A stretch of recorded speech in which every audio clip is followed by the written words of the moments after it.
বাড়ির সবার আবদার ফুচকা খাবে, এর জন্য রান্নাঘরে ঝটপট চলে আসলাম। নিয়ে নিলাম 4টা মিডিয়াম সাইজের আলু। তোমাদের গুইনে দেখাই 1 2 3 4 এই 4টা আলু দিয়েই বানাবো আজকে ফুচকা। আর সঙ্গে আছে মুসুরি ডাল ভর্তা। প্রয়োজনের বেশি টাকা পয়সা খরচ করা আমার ভালো লাগে না, এর জন্য ফ্রিজ থেকে ডাল বার করে নিয়ে আসলাম। Look at this plate. এই প্লেট ছাড়া আমার ছেলে এক অক্ত ভাত খায় না। বেশ কয়েকদিন আগে আমি মার্কেট থেকে 250 গ্রাম ফুচকা এনে রাখছিলাম, এই কৌটার মধ্যে রাখছি। কৌটাটা একটু নোংরা হয়ে গেছে, সমস্যা নাই, পরিষ্কার করে ফেলবানি। আর এই যে 250 গ্রাম ফুচকা। টক বানানোর জন্য নিছি পাকা পাকা তেঁতুল, আরো 2টা তাজা মোটা শসা আর কিছু কাঁচামরিচ। আলু সিদ্ধ করতে হবে, এর জন্য ভালোভাবে পরিষ্কার করে নিতেছি আর ছোট ছোট করে পিস করে কাটে নিব, যাতে তাড়াতাড়ি সিদ্ধ হয়ে যায়। বাড়িতে যদি কোনো জিনিস তৈরি করে খাই তাহলে পেটটাও ভরে, সঙ্গে মনটাও ভরে। আর যদি দোকান থেকে বা রেস্টুরেন্ট থেকে টাকা পয়সা খরচ করে খাইতে হয় তাহলে পেট তো ভরে কিন্তু মনের ভিতরে ফাঁকা হয়ে যায়। তাই বলে তোমরা কিন্তু আমার কিপটে ভাইবো না, আমি একটু মিতব্যয়ী মাত্র। আমার ছেলের দুধ জাল দেওয়া কড়াই নিলাম, সঙ্গে জল আর আলু দিয়ে দিলাম। এখন 2টা ডিম ভালোভাবে ধুয়ে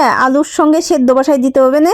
আর সঙ্গে দিয়ে দিব একটু লবণ, যাতে তাড়াতাড়ি সিদ্ধ হয়ে যায়। আলু আর ডিম সিদ্ধ হইতে হইতে আমি আরো একটু কাজ গুছাই নিব ফুচকা বানানোর জন্য।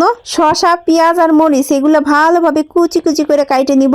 আমি, আমার বর আর আমার ছেলে, আমার শ্বশুর শাশুড়ি, আমার দেবর, এই 6 জন মিলে আমাদের ছোট্ট পরিবার। তাছাড়াও 12 দিন ধরে আমার ছোট ননদ তার মেয়েরে নিয়ে বেড়াইতে আইছে, ওরা 2 জন আছে। আবার আমার শ্বশুর বাড়ির পাশেই আমার মেজ ননদের বিয়ে হয়েছে। মেজ ননদের ছেলে মেয়ে নিয়ে আমাদের বাড়িতে আসছে মাত্রই। এই ফুচকা খাওয়ার জন্য আমি সহ 11 জন লোক বসে আছি। ওরে বাবারে, পেঁয়াজের যা ঝাঁজ, পেঁয়াজ কাটতে বসে আমি কাইন্দে পিন্দে অস্থির হয়ে গেছি। চোখ যা পুড়তেছে তা বলার বাইরে। চোখে জল থাকলেও মুখে সবসময় হাসি রাখতে হয়, কারণ আমরা বাঙালি বউ। যতটা সম্ভব কুচি কুচি করে কাটার চেষ্টা করছি। আর আলুটাও সেদ্ধ হয়ে গেছে, ডিমটাও সেদ্ধ হয়ে গেছে। এবার এগুলো নামাই নেওয়ার পালা। এর মধ্যে আমার বর আমাকে একটা টিস্যু দিয়ে গেছিল চোখ মুছার জন্য, কিন্তু এই টিস্যু দিয়ে আমি তার চোখ মুছবো না। আমি কি করব বলো তো? ফুচকা ভাইজা উঠানোর জন্য একটা সসপ্যান তো আমার লাগবেই। এই যে আমার রাইস কুকারের পাত্র, এইটার মধ্যে একটু জল আছে। টিস্যু দিয়ে মুছার কারণে জলটা পুরোপুরি শুকায় গেছে। এখন খুব সুন্দর করে ফুচকাটা উঠাই রাখবো।